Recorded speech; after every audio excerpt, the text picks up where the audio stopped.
தோற்கடிக்கப்பட்டார்கள். சரியா? அதுக்கு முன்னாடி கருணாநிதி முதலமைச்சர் ஆகும் பொழுதும் எம்எல்ஏக்கள் கொண்டு போய் மகாபலிபுரத்தில் வைக்கப்பட்டார்கள். அப்போது இன்னும் சொல்ல வேண்டுமென்றால் சமகாலத்தில் அங்கே அந்த பயணித்த நபர் இன்னைக்கு திருப்பி போய் ஜோதி, யார் நம்ம வக்கீல் ஜோதி இருக்கார் இல்லையா, இவர் திரும்பி போய் இப்போ ஜோதி ஐக்கியமாயிட்டார் எங்கள் திமுகவில். அவர் சொல்கிறாரு, அந்த காலகட்டத்தில் சகல வசதிகளும் அந்த எம்எல்ஏக்களுக்கு ஏற்படுத்தி கொடுக்கப்பட்டது அப்படின்னு சொல்லிட்டு. சரியா? இப்படித்தான் கருணாநிதி முதலமைச்சரானார்.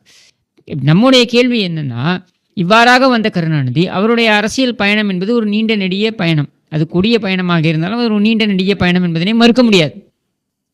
அப்படி வந்த பயணத்தின் காரணமாக அவரை தமிழக மக்கள் 4 முறையோ 5 முறையோ முதலமைச்சராக அமர்த்தி அழகு பார்த்தார்கள்.